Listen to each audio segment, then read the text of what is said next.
ಹುಬ್ಬಳ್ಳಿಯಲ್ಲಿ ಅಡುಗೆ ಗ್ಯಾಸ್ ಸೋರಿಕೆ ಪ್ರಕರಣಗಳು ದಿನೇ ದಿನೇ ಹೆಚ್ಚುತ್ತಿದೆ. ಅದೇ ರೀತಿ ಇಂದು ಬ್ಯಾಂಕ್ ಒಳಗೆ ಇದ್ದ ಸಿಲಿಂಡರ್ ಅನಿಲ ಸೋರಿಕೆಯಿಂದ ಆಗುವ ದೊಡ್ಡ ದುರಂತವನ್ನ ಅಗ್ನಿಶಾಮಕ ದಳದ ಸಿಬ್ಬಂದಿಗಳು ತಪ್ಪಿಸಿದ್ದಾರೆ.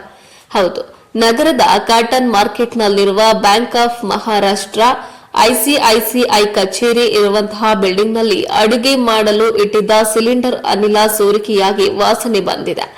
ಕೂಡಲೇ ಅಲ್ಲಿನ ಸಿಬ್ಬಂದಿ ಅಗ್ನಿಶಾಮಕ ದಳದವರಿಗೆ ಕರೆ ಮಾಡಿದ್ದಾರೆ. ಸ್ಥಳಕ್ಕೆ ಧಾವಿಸಿದ ಅಗ್ನಿಶಾಮಕ ದಳದ ಸಿಬ್ಬಂದಿಗಳು ಗ್ಯಾಸ್ ಸಿಲಿಂಡರ್ ಅನಿಲ ಸೋರಿಕೆಯನ್ನ ನಿಲ್ಲಿಸುವ ಮೂಲಕ ಮುಂದೆ ಆಗುವಂತಹ ದೊಡ್ಡ ದುರಂತವನ್ನ ತಪ್ಪಿಸಿದ್ದಾರೆ. ಇನ್ನು ಅನಿಲ ಸೋರಿಕೆಯಾದಾಗ ಬೆಂಕಿ ತಾಗಿದ್ರೆ ಇಡೀ ಬಿಲ್ಡಿಂಗ್ ಸುಟ್ಟು ಹೋಗುತ್ತಿತ್ತು. ಅಷ್ಟೇ ಅಲ್ಲದೆ ಇಡೀ ಬಿಲ್ಡಿಂಗ್ ನಲ್ಲಿ ಬ್ಯಾಂಕ್, ಬೇರೆ ಬೇರೆ ಮಳಿಗೆಗಳು ಇದ್ದವು. ಪ್ರತಿದಿನ ಜನ ಜಂಗುಳಿಯಿಂದ ಕೂಡಿದಂತಹ ಪ್ರದೇಶವಿತ್ತು. ಅಗ್ನಿಶಾಮಕ ದಳದ ಸಿಬ್ಬಂದಿ ಸಮಯ ಪ್ರಜ್ಞೆಯಿಂದ ದುರಂತ ತಪ್ಪಿದೆ. ಈ ಘಟನೆ ಉಪನಗರ ಪೊಲೀಸ್ ಠಾಣೆ ವ್ಯಾಪ್ತಿಯಲ್ಲಿ ನಡೆದಿದ್ದು ತನಿಖೆ ನಡೆಸಿದ್ದಾರೆ.